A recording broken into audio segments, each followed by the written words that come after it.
حضرت غوث پاک رضی اللہ تعالیٰ عنہ طالب علموں کو سبق پڑھا رہے تھے، تو سبق پڑھاتے پڑھاتے نا ہاتھ آگے بڑھایا تو اچانک ہاتھ واپس آیا تو گیلا ہو گیا تھا سارا۔ تو تھوڑی دیر کے بعد ہی بندے پہنچ گئے، انہوں نے آ کے یا غوث کے نعرے بھی لگائے، وہ مچلے بھی، وہ روئے بھی، وہ قدم بھی چومے، اپنے مقدر پہ ناز بھی کیا۔ شکر ہے اللہ کا، اللہ نے ہمیں آپ کا غلام بنایا، شکر ہے۔ تو طالب علموں نے پوچھا ہوا کیا؟ کہنے لگے کشتی میں بیٹھے تھے تو ڈوبنے لگی تھی۔ ایک تاجر تھا تو ملک شام جاتا تھا اکثر تجارت کرنے کے لیے، مال کما کے لاتا، غریبوں کی بھی مدد کرتا۔ تاجر شیخ حماد کے پاس گیا، کہنے لگا میرے لیے دعا کر دے، میں جا رہا ہوں سفر کے لیے۔ تو انہوں نے کہا میں صبح بتاؤں گا۔ استخارہ کیا صبح، کہنے لگے نہ جانا، تیرا مال بھی لٹ جائے گا اور تو قتل بھی ہو جائے گا۔ وہ بڑا پریشان ہوا، حضور غوث پاک کے پاس گیا، کہنے لگا حضور، اور جب میری آنکھ کھلی تو میں اسی وقت ہی رخت سفر باندھا، سر پٹ گھوڑے دڑائے، کچھ رات کو کچھ دن کو، سویرے بغداد پہنچ گیا۔ کہتے خیال تھا کہ پہلے غوث پاک کے پاس جاؤں گا، لیکن پہلے شیخ حماد سے ملاقات ہوگی۔ نبی پاک صلی اللہ علیہ وسلم نے فرمایا اگر تم چاہتے ہو رزق بھی بڑھ جائے، عمر بھی لمبی ہو جائے، ایک آدھ بات حضور غوث پاک کی عرض کرتا ہوں۔ حضور غوث پاک رضی اللہ تعالیٰ عنہ نے نا نبی پاک صلی اللہ علیہ وسلم کی اتباع میں وقت گزارا ہے۔ کچھ بندے اللہ کے بڑے خاص ہوتے ہیں۔ حضور غوث پاک رضی اللہ تعالیٰ عنہ کو اللہ نے اعزاز عطا فرمایا، شان عطا فرمائی کہ غوث اعظم درمیان اولیاء، جو محمد درمیان انبیاء۔ اس طرح نبیوں میں رسول کریم کا مقام ہے نا، اس طرح ولیوں میں غوث پاک جیلانی کا مقام ہے۔ حضور غوث پاک رضی اللہ تعالیٰ عنہ کو اللہ نے کئی اعزازات دیے۔ سب سے بڑی بات یہ کہ اللہ نے انہیں کرامات عطا کی۔ کرامت دین کا پورا ایک حصہ ہے۔ ہمارے یہاں نا لوگ کہتے ہیں اخلاق بیان کریں جی، وہ کہتے کیا تھے؟ کرامت کیا ہوتی؟ بھئی کرامت تو قرآن پاک نے بیان فرمائی۔ آصف بن برخیہ جناب بلقیس کا ملکہ بلقیس کا تخت لائے تھے، یہ اللہ نے کیوں آیت نازل کی قرآن پاک میں؟ وہ قصہ کہانی ہے کہ وہ جی تخت لائیں، یہ کیوں بیان کی؟ اور تخت آیا کس طرح آیا؟ انہوں نے کہا کہ آنکھ جھپکنے سے پہلے آ جائے گا، پھر آیا کہ نہیں آیا؟ ان سے پوچھا یہ کیسے آیا؟ کہنے لگے ھذا من فضل ربی۔ او سنگیو، صرف حضرت سلیمان علیہ السلام کا امتی تخت لا سکتا ہے، نبی پاک کا غلام نہیں لا سکتا؟ یار آپ نے کرامت کا انکار کر کے اپنے آپ کو کمزور کر لیے۔ اور نہیں جی نہیں، یہ کیسے ہو؟ کیا مطلب ہے اس کا؟ آپ سورہ نمل روز پڑھے اور جناب سلیمان علیہ السلام کے امتی کی شان بیان کرے کہ وہ آنکھ جھپکنے سے پہلے 80 گز اونچا، 80 گز چوڑا، 80 من وزنی تخت آنکھ جھپکنے سے پہلے لے آئے۔ کسی بندے کا ایمان خراب نہیں ہوتا۔ اور میرے غوث پاک جیلانی، یہ وہ بندے ہیں جن کے بارے میں نبی پاک نے فرمایا کہ میری امت کے علماء بنی اسرائیل کے نبیوں کی طرح ہیں، امتیوں کی طرح نہیں۔ کن کی طرح؟ نبیوں کی طرح، نبیوں کی طرح۔ حضرت غوث پاک رضی اللہ تعالیٰ عنہ ہم کو ملانگ لوگ نہیں ہیں، الحمدللہ تعالیٰ ہم تو غوث پاک کی کرامت بھی مانتے ہیں، پر قرآن و سنت کی اینک لگا کے مانتے ہیں۔ یہ میری بات سمجھ لیں۔ حضرت غوث پاک رضی اللہ تعالیٰ عنہ طالب علموں کو سبق پڑھا رہے تھے، تو سبق پڑھاتے پڑھاتے نا ہاتھ آگے بڑھایا تو اچانک ہاتھ واپس آیا تو گیلا ہو گیا تھا سارا۔ تو شاگرد بھی بڑے سیانے ہوتے ہیں، انہوں نے سبق چھوڑ دیا، استاد جی کے گیلے بازو کو دیکھنا شروع کیا۔ حضور یہ کیا ہے؟ تو غوث پاک بھی غوث پاک تھے۔ ہر بندے کا ہاضمہ اتنا اچھا نہیں ہوتا کہ اس کو ہر بات ہضم ہو جائے، کئیوں کو بد ہضمی بھی بڑی سخت ہوتی ہے، کھٹے کھٹے ڈکار آتے ہیں بات سن کے، کانوں سے دھواں بھی نکلتے ہیں کئی دفعہ۔ تو انہوں نے پوچھ لیا فٹافٹ کہ حضور یہ کیا ہوا؟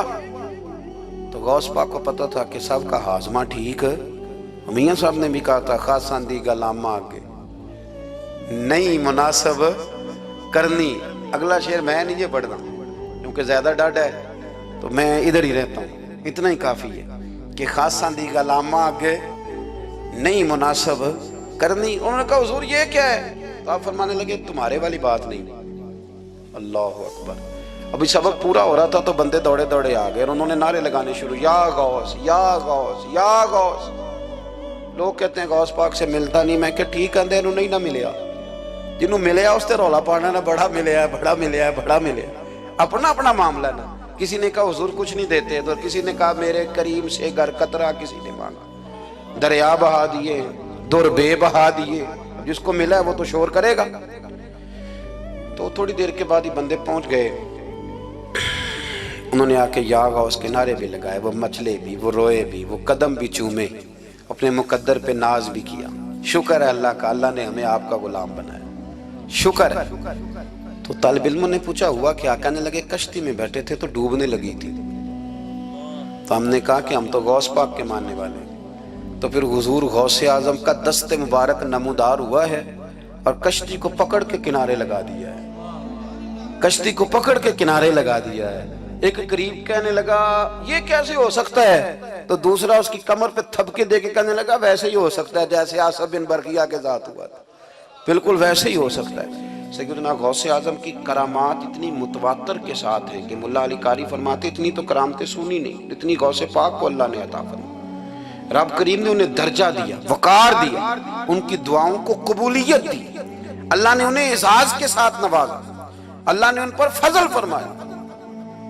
ایک تاجر تھا تو ملک شام جاتا تھا اکثر تجارت کرنے کے لیے، مال کما کے لاتا، غریبوں کی بھی مدد کرتا، مدارس کی، مساجد کی، سب جگہ جہاں دین کی ضرورت ہوتی پہنچتا۔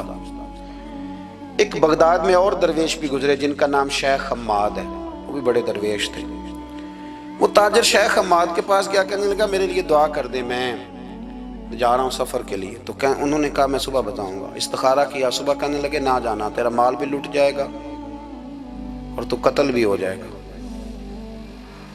وہ بڑا پریشان ہوا، حضور غوث پاک کے پاس گیا، کہنے لگا حضور وہاں بھی میں نے کہلا بھیج دیا ہے، سامان میرا پڑا ہے، جاؤں گا نہیں، پیمنٹ نہیں کروں گا، ملے گا نہیں تو خسارہ ہو جائے گا، مہربانی فرمائے۔ غوث پاک نے مراقبہ کیا، فرمایا تو جا اللہ خیر کرے گا، تو جا اللہ خیر کرے گا۔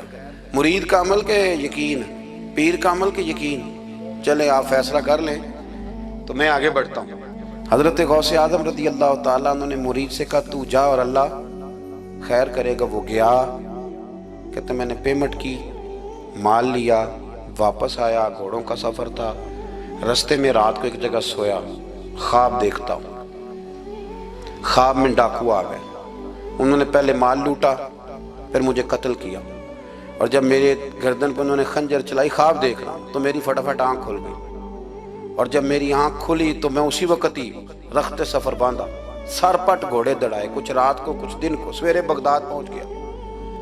کہتے خیال تھا کہ پہلے غوث پاک کے پاس جاؤں گا، لیکن پہلے شیخ حماد سے ملاقات ہوگی۔ میرا چہرہ دیکھا، پریشان تو دیکھ کے مسکرائے، فرمانے لگے بھی تیرا پیر بڑا شاندار ہے، تیرا پیر بڑا شاندار ہے۔ وہ کام جو حقیقت میں ہونا تھا نا، حقیقت میں انہوں نے دعا کی ہے تو رب کریم نے اسے خواب بنا دیا ہے۔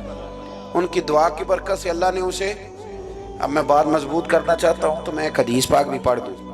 لوگ کہیں گے جی مرنے والا بھی بچ جاتا ہے، عمر بھی بڑھ جاتی ہے۔ مشکات کی حدیث ہے، ترمذی میں بھی موجود ہے، نبی پاک صلی اللہ علیہ وسلم نے فرمایا ہے اگر تم چاہتے ہو رزق بھی بڑھ جائے، عمر بھی لمبی ہو جائے، تو اپنے رشتہ داروں سے اچھا سلوک کرو۔ اس کا مطلب ہے کہ عمر بڑھ جاتی ہے، موت کچھ وقت کے لیے ٹل بھی جاتی ہے۔ حضور غوث پاک کو اللہ نے بڑا اعزاز دیا، بڑی کرامات دی۔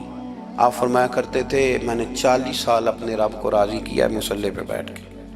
تو میرے مالک نے پھر پوچھا ہے کہ عبد القادر کچھ مانگ لے، کوئی بات کر لے، تو سیدنا غوث اعظم رضی اللہ تعالیٰ عنہ فرماتے ہیں کہ میں نے پھر اپنے رب کریم کی بارگاہ میں عرض کیا مالک جو قیامت تک مجھ سے محبت کرے، فضل کرنا اسے بغیر توبہ کے موت نہ دینا۔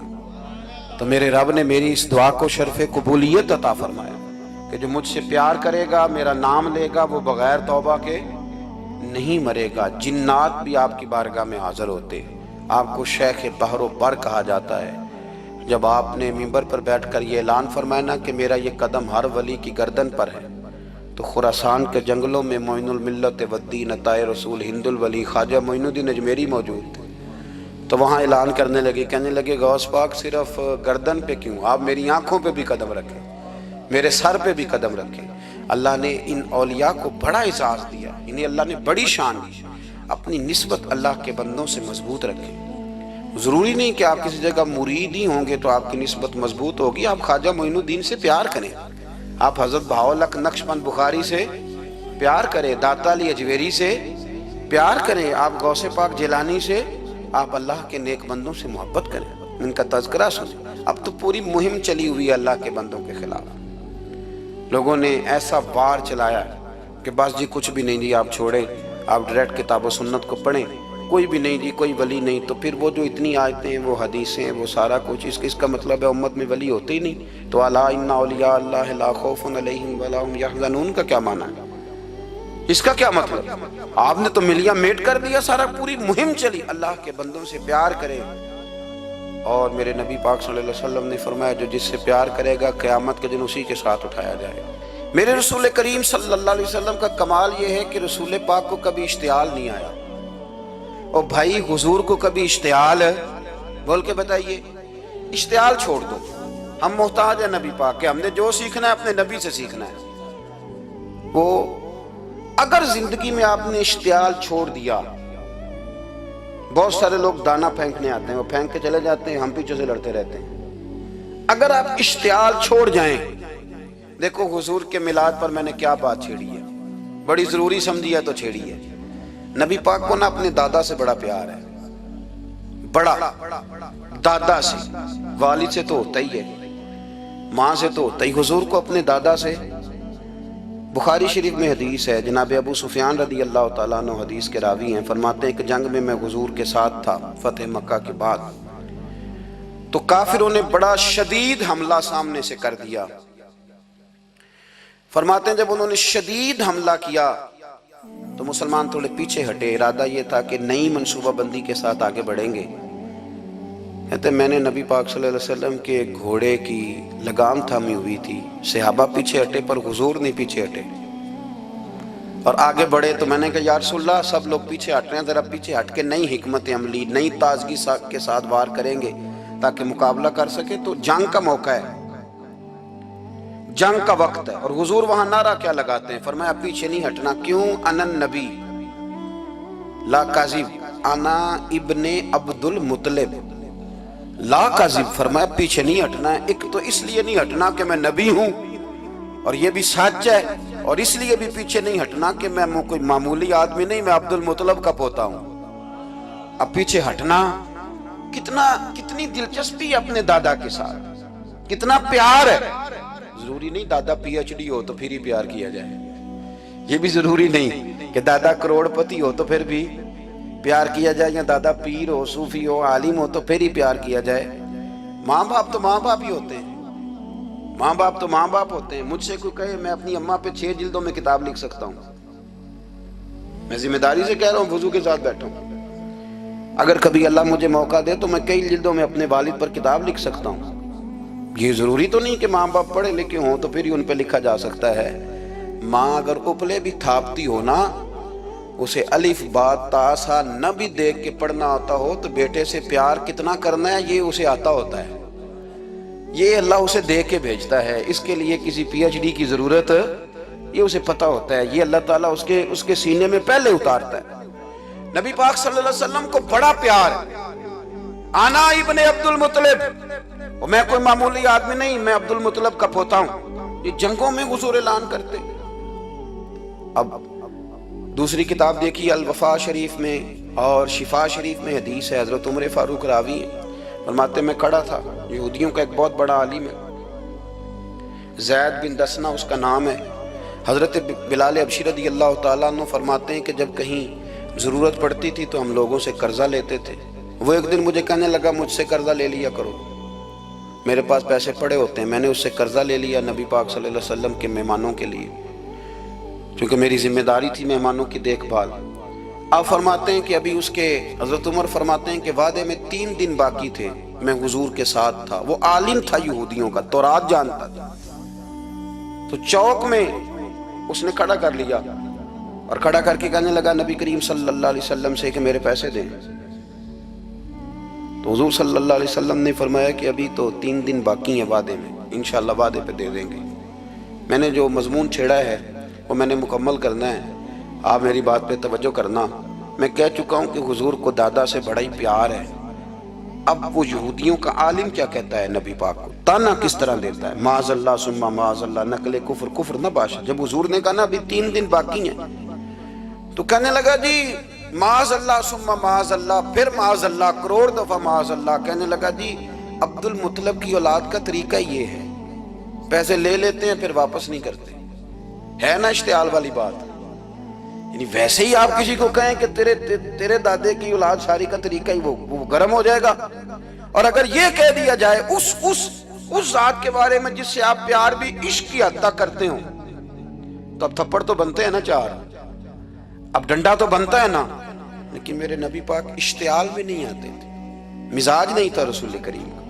نبی کریم صلی اللہ تعالی علیہ وسلم اتنی بڑی بات کر دی کہ حضرت عمر کہتے ہیں میں نے یوں کر کے تلوار پہ ہاتھ رکھا، نکال لی نیام سے باہر، گردن اڑاؤں گا اس گستاخ کی۔ رسول کریم نے فرمایا عمر یہ تو کیا کر رہا ہے؟ تیرے تو ذمہ یہ تھا کہ تو اسے نرمی کا کہتا اور مجھے پیسے دینے کا کہتا۔ اب اس طرح کر، اسے فلاں جگہ لے جا، وہاں کھجوریں پڑی ہیں، تول کے دے دے، چل 2 کلو زیادہ بھی دے دینا۔ حضرت عمر فاروق رضی اللہ تعالیٰ عنہ کہتے ہیں میں نے کہا حضور زیادہ کس بات کی، میں تو پوری بھی ذرا ناپ تول کے دوں گا، اور احتیاط سے کس بات کی زیادہ، اس نالائق کو زیادہ دوں؟ حضور فرمانے لگے زیادہ اس لیے دینی ہے کہ تو نے اسے ڈانٹا ہے، تو نے تلوار دکھائی ہے، اب 2-3 کلو زیادہ دینی۔ حضرت عمر کہتے ہیں میں لے گیا اور میں نے 2-3 کلو کھجوریں زیادہ دی، پر وہ میرے اندر جو اس کے بارے میں کوفت تھی وہ جاتی نہیں تھی، میرا دل کرتا تھا کاٹ ڈالوں اسے۔ اور جب میں نے دے لی نا تو میرے قریب آیا، میرے گھٹنے پہ ہاتھ رکھا۔ آنسو بڑے قیمتی ہوتے ہیں، ایک کبھی نکلتے ہیں۔ کہتے ہیں جب میرے گھٹنے پہ اس نے ہاتھ رکھا تو وہ یہودیوں کا عالم رو پڑا، کہنے لگا عمر تیرا کیا خیال ہے کہ میں بلا وجہ یہ میں نے بات کر دی؟ کہا نہیں، تو روتا کیوں ہے؟ پہلے بے ادبی کرتا ہے اب روتا ہے۔ تو کہنے لگا عمر میں کوئی معمولی آدمی نہیں، میں پڑھا لکھا بندہ ہوں، معمولی ہوتا تو جلدی مان جاتا، میں تورات کا، انجیل کا، زبور کا عالم ہوں، میں نے آخری نبی کی ساری صفتیں اپنی کتابوں میں پڑھی ہیں، میں نے ساری باتیں چھپ چھپ کے نبی پاک میں دیکھ لی تھی۔ ایک بات میں نے حضور کی آزمانی تھی ابھی، وہ یہ تھا کہ نبی پاک کے سامنے جتنی بھی جہالت کرو گے نا، اللہ کے رسول کا حلم اس پر غالب آ جائے گا، حضور کا صبر اس پر غالب آئے گا۔ میں نے نا آج وہ آزمانا تھا، اور میں نے نا سازش کر کے بلال کو پیسے دیے تھے، اور میں نے سازش کر کے 3 دن پہلے مانگے تھے، پر عمر تجھے مبارک ہو، میں نے تو آزما کے مانا ہے، تو بغیر آزمائے محمد عربی کا غلام بن گیا ہے۔ اب لے جا، مجھے معافی بھی دلا، اور نبی پاک صلی اللہ علیہ وسلم کی غلامی بھی میرے لیے، اس سند پہ بھی تو میرے ساتھ شامل ہو۔ زندگی میں اشتعال نہ اپنے آپ کو آنے دے۔ لوگ دنیا میں باتیں کرنے آئے ہیں، اور باتیں کرنے والے رہ جایا کرتے ہیں، باتیں کرنے والے، میری بات کی سمجھ آ رہی ہے، اور کام کرنے والے وہ کر جاتے ہیں۔ اگر آپ باتوں پہ آپ وقت گزاریں گے تو رہ گئے۔ اشتعال، وکیلوں کو بھی یہاں اشتعال آتا ہے، یہاں ڈاکٹروں کو بھی اشتعال آتا ہے، یہاں فلانے کو بھی اشتعال آتا ہے، یہاں بھئی آپ کس چکر میں پڑ گئے؟ اگر آپ کو اشتعال ہی آنا ہے، آپ دیکھیں نا اہل طائف نے نبی پاک کے ساتھ کیا کیا۔ تاریخ میں نا کچھ الفاظ ایسے ہیں جو پڑھے نہیں جاتے۔ جب انہوں نے کہا کہ معاذ اللہ آپ نبی ہیں جو دروازہ دروازہ گھوم رہے ہیں، آپ نبی ہیں جن کے ساتھ لشکر ہی کوئی نہیں، پیسے ہی کوئی نہیں، آپ ہیں، اتنے سخت جملے، پھر پتھر بھی مارے۔ اشتعال تو 1.5 منٹ میں آ جاتا بندے کو، اور ہمارے ہاں تو رہ بھی صرف اشتعال ہی ہے، صرف اشتعال ہی ہے، جس کو دیکھو اسے اشتعال ہے، ادھر بھی لڑائی، ادھر بھی دنگا، ادھر بھی فساد۔ بھئی آپ چھوڑیں۔ رسول کریم علیہ السلام کو حضرت زید بن حارثہ نے کہا حضور دعا کریں گے تباہ ہو جائیں، نبی پاک نے فرمایا لفظ حدیث کے، فرمایا لم ابعث لعانا، فرمایا میں کو تانے دینے والا بن کے آیا ہوں، میں کو وہ ہوں جو تانا زنی کروں گا، بد دعا دوں گا انہیں۔ فرمایا انما بعثت ہادیا و رحمہ، فرمایا میں تو رحمت بن کے آیا ہوں اور لوگوں کو ہدایت کا راستہ دکھانے کے لیے آیا ہوں۔ زندگی میں کبھی بھی اشتعال۔ ایک بات اور کرنی ہے آپ سے، اس پر بھی آپ نے خاص توجہ کرنی ہے، جو ہمارے لیے سرکار کی محتاجی میں سے خیرات ہم نے لینی ہے، وہ یہ ہے کہ نبی پاک صلی اللہ علیہ وسلم کو نا قرآن مجید نے حریص کہا۔ اللہ اکبر۔ یہاں شاید آپ مجھے کہہ دیں تو میں ناراض ہو جاؤں، لیکن قرآن نے کہا حریص علیکم بالمؤمنین رؤوف الرحیم۔ اللہ کرے کہ ہم قرآن کے الفاظ پر غور کریں۔ حریص علیکم، اے میرے محبوب کے غلاموں، نبی پاک صلی اللہ علیہ وسلم نا تم پر حریص ہیں، یعنی تمہاری بھلائی چاہنے میں جلدی کرتے ہیں، تمہاری بھلائی چاہنے میں۔ یہ ایسے الفاظ ہیں کہ اس سے بڑھ کر میں ان کا معنی نہیں کر سکتا، اگرچہ علماء تفسیر نے حریص علیکم کے کئی معنی بیان فرمایا محبوب کو جلدی ہے۔ بیٹا بھی اماں سے کہتا ہے اماں آہستہ آہستہ ہی میری ترقی ہوگی نا۔ اب مرید بھی پیر صاحب سے کہتا ہے حضرت صاحب ہوں میں شروع کرتے لئیے سویرے اٹھتے پہنا تے اے میں ہولی ہولی کر کے داڑھی، مجھے تو خیر بہت سارے کہتے ہیں، اس لیے ایک میرے سنگی ہیں اللہ تعالیٰ انہیں جزائے خیر دے، وہ جنوبی پنجاب سے ہیں تو وہ سرائکی ہیں۔ اب ہمیں اللہ نے یہ اعزاز دیا ہوتا ہے کہ ہمارے پاس ہر زبان کا بندہ ہوتا ہے، اس لیے کئی دفعہ اپنی زبان بھی گڈ مڈ ہو جاتی ہے، کیونکہ سب سے بات کرنی ہوتی ہے نا جی۔ تو مجھے کہنے لگے ایک دن فون کر کے پیر صاحب مبارک ہو گئے۔ میں نے کہا جی خیر مبارک، کیا ہوا؟ کہنے میں ان چھوٹی چھوٹی داڑھی رکھ لئی اللہ دے فضل نہ۔ میں کہا چلو میں تیری مبارک قبول کرتی تو مہربانی کری انہوں کھاد شاد باندھا رہی تاکہ تھوڑی بڑی بھی ہو ہی جائے کہ مبارک ہوئے۔ میں چھوٹی چھوٹی، میں کہا چلو اللہ کریم خیر کرے گا بڑی بھی ہو جائے، حالانکہ داڑھی کا کوئی وزن ہی نہیں ہوتا، کیا ہوتا ہے نہ چھوٹی کا نہ بڑی کا، اللہ سمجھنے کی توفیق عطا فرمائے۔ باہر کہ جو بات عرض کرنی ہے اس کی طرف آتا ہوں آپ حضرات سے۔ حریص علیکم، بھئی ہر بندہ کہتا ہے میں آہستہ آہستہ چلوں گا، لیکن نبی پاک صلی اللہ تعالیٰ علیہ وسلم نے شوق رکھتے میری امت کو جلدی سے خیر ملے، جلدی سے۔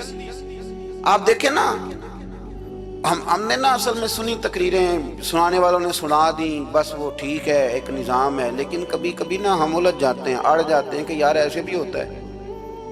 نبی پاک جلدی کرتے ہیں اپنی امت کو خیر دینے میں، جلدی۔ حضرت ابو ہریرہ نے حافظہ مانگا تو فٹافٹ دیا حضور۔ حضرت جابر ابن عبداللہ نے کہا حضور گھر میں غربت ہے تو فرمایا 1 کلو لے جا، کھول کے نہ دیکھنا کھجورے، کھاتا رہنا ختم کوئی نہیں ہوگا۔ جس نے جو مانگا نا جو ذرا جلدی کر کے، مرنا ہے پھر قبر میں جانا ہے، پھر قیامت تک قبر میں لیٹنا ہے، پھر قبر سے اٹھنا ہے۔ وَإِذَا الْقُبُورُ بُعْثِرَتْ عَلِمَتْ نَفْسٌ مَا قَدَّمَتْ وَأَخَّرَتْ، پھر وہاں سے اٹھ کے حساب دینا ہے، حساب کے بعد جنت دوزخ کا فیصلہ ہونا ہے۔ اور میرے نبی پاک صلی اللہ علیہ وسلم کو بڑا شوق ہے امت جلدی جلدی جنت میں جائے، لہذا فرمایا ابو بکر تو بھی جنتی ہے۔ حضور وہ قبر، وہ اٹھنا، وہ حساب کتاب، فرمایا میں جانوں اللہ جانے۔ عمر تو بھی جنتی ہے، عثمان بھی جنتی ہے، علی بھی جنتی ہے، طلحہ بھی جنتی ہے، زبیر بن عوام بھی جنتی ہے، طلحہ بن عبید اللہ بھی جنتی۔ 10 بندوں کو نہ کھڑے کھڑے جنت۔ امام حسن اور حسین پیچھے کھیل رہے تھے تو پوچھ لیا کسی نے حضور یہ 10 تو جنتی ہیں، تو فرمایا جو پیچھے ہیں، تو کہا سید الشباب اہل الجنہ، یہ جنتی ہیں اور یہ جنتیوں کے سردار ہیں۔ آپ ذرا پلٹ کے دیکھ لیں کس طرح حضور نے، اور یہ اس شوق کو آپ سمجھیں، ہمیں تو شوق ہی کوئی نہیں، اب یقین کریں نہیں شوق، زیادہ سے زیادہ شوق ہوگا تو اپنے بیٹے کے حق میں ہوگا کہ جلدی جوان ہو جائے، اور اس میں بھی ہماری ڈبل لالچ ہوتا ہے کہ بچہ جوان ہو جائے اور میں کبھی بوڑھا بھی نہ ہوں، یہ بھی جوان ہو جائے اور میں بھی جوان ہی رہوں۔ بھئی یہ تو نہیں نہ ہو سکتا، اگر وہ جوان ہوگا تو پھر آپ کو بوڑھا ہونا پڑے گا، لیکن ہمارا ڈبل لالچ ہے کہ یہ بھی جوان ہو جائے اور میں بھی جوان ہی رہوں، یہ ہو سکتا؟ نبی پاک صلی اللہ علیہ وسلم نے فرمایا، آپ ذرا غور کریں، فرمایا وہ پیر رومہ ہے جو خرید کے دے دے گا میں اسے جنت کی بشارت دیتا ہوں۔ فرمایا جو مسجد بنائے گا میں گارنٹی دیتا ہوں اپنے لیے جنت میں مکان بنا لے گا۔ میرے رسول کریم علیہ السلام جنت کو آسان کرتے چلے گئے، فرمایا 2 چیزوں کی ضمانت دے دے، زبان اور شرمگاہ کا غلط استعمال نہ کرنا، میں تجھے گارنٹی دیتا ہوں کہ رب تجھے بغیر حساب کتاب جنت عطا کر دے گا۔ جلدی کے ساتھ حضور نے یہ شوق پیدا کیا۔ ہمارے ہاں نا ہر معاملے میں تیزی ہے، امیر راتوں رات ہونا ہے، حسین راتوں رات ہونا ہے، اور بادشاہ بھی نیک ذرا آہستہ آہستہ ہو کے کرنا ہے، آہستہ آہستہ آہستہ آہستہ۔ اور تو ہر ویلے مسیطے بہ رہنا ہے تے اور کتے بھئی ہے جی، بھئی مسجد اللہ کا گھر ہے تیرے گھر بیٹھتے تو 2-3 دن زیادہ بیٹھتے، تو نے کہنا تھا کوئی اور کام بھی کریا کر، اللہ کے گھر بیٹھے ہیں تو یہاں بھی تجھے اعتراض ہے، کدھر جا کے بیٹھے، کدھر بیٹھے جا کے؟ ہمارا ایک پیر بھائی تھا، اللہ اکبر، تو حضرت صاحب کے پاس آ کے نا کسی نے شکایت لگائی اس کی کہ اس کے گھر والے کہتے ہیں دیار والے پیران کو لے بیٹھا رہنا ہے، تو سب ہنس پے، فرمان لگے ایک باری پھر گل کری، کہتا جو کہتے ہیں ہر وقت پیروں کے پاس بیٹھ رہتا ہے، فرمایا یار بڑا مزہ ہے، ایک باری پھر کری۔ تو وہ جب حضرت صاحب کو مزہ آتا تھا تو ہمیں مفت میں ہی آنا شروع ہو جاتا تھا۔ تو یہ تو بڑی بات ہے نا جی کہ کوئی کسی اللہ والے کے پاس بیٹھتا ہے۔ میری بات کو سمجھ لیں، جلدی کرتے رسول کریم، ہمیں بھی تھوڑی جلدی کرنی چاہیے نبی پاک کا غلام بننے۔ صحابہ نے بڑی جلدی کی، آپ یقین کریں 1 منٹ بھی دائیں بائیں نہیں، بس آج حکم آیا، آج ختم، آج ہی عمل ہوگا، کل پرسوں ترسوں کی بات کوئی نہیں۔ ساری دنیا جاتی ہے نا مدینہ شریف اور جا کے دیکھتی ہے مسجد قبلتین، 2 قبلوں والی مسجد، یار بڑا مشکل کام ہے، بڑا مشکل کام ہے۔ لوگ کہتے ہیں پہلا تسی این جاندے سو، اب یہ کہنا شروع کر دیے بڑا مشکل کام ہے۔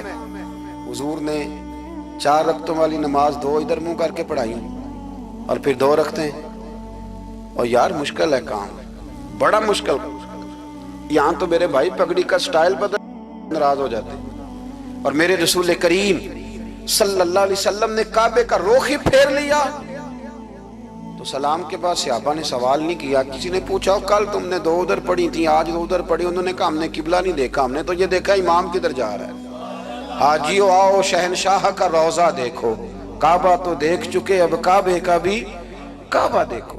جلدی کریں، وقت بڑا تھوڑا ہے، بیماری فٹافٹ آ جاتی ہے، کچھ پتہ نہیں چلتا، کمزوری فٹافٹ آ جاتی ہے، کچھ پتہ نہیں چلتا، بہت سارے حالات ہیں جو جلدی خراب ہو جاتا۔ نبی پاک صلی اللہ تعالیٰ علیہ وسلم نے نا اپنی امت کو بڑی ساری خیر اللہ سے لے کے دی، ہمارا دین بڑی جلدی مکمل ہوا، 23 سالوں میں مکمل دین حضور نے ہمیں عطا فرمایا۔ اور پھر ایک اور مزے کی اور لطف کی بات یہ کہ ایک ہے کہ جنگیں بھی ہو رہی ہیں، ہم کہتے ہیں جی آرام سے بیٹھیں گے تو دین کی بات کریں گے، جنگیں بھی جاری ہیں، بدر ہے، احد ہے، آخر دم تک۔ جس دن سرکار کا وصال ہوا اس دن بھی نبی پاک صلی اللہ علیہ وسلم نے لشکر روانہ کیا، اس دن بھی لشکر روانہ کیا، جنگیں بھی ہو رہی ہیں، اور ساتھ ساتھ رسول پاک نماز، عبادت، تہجد، مسواک، شریعت، دین، تقوی، پرہیزگاری، ان ساری باتوں کا درس بھی بیان فرما رہے ہیں۔ ہم کہتے ہیں جی وہ فلانے حالات ٹھیک ہو جائیں گے کاروباری تو پھر میں مسجد ہوں، بھئی حالت جنگ میں بھی جنگ بھی چلتی رہتی تھی، تہجد بھی چلتی رہتی تھی، وہاں یہ حال تھا کہ وہاں پریشانی بھی چلتی رہتی تھی اور درود و سلام بھی چلتا رہتا تھا۔ میرے رسول کریم صلی اللہ علیہ وسلم کے غلاموں، اپنے زندگی میں ناکام وہ لوگ وہ جنہوں نے وقت ضائع کیا، وقت نہیں ضائع کیا۔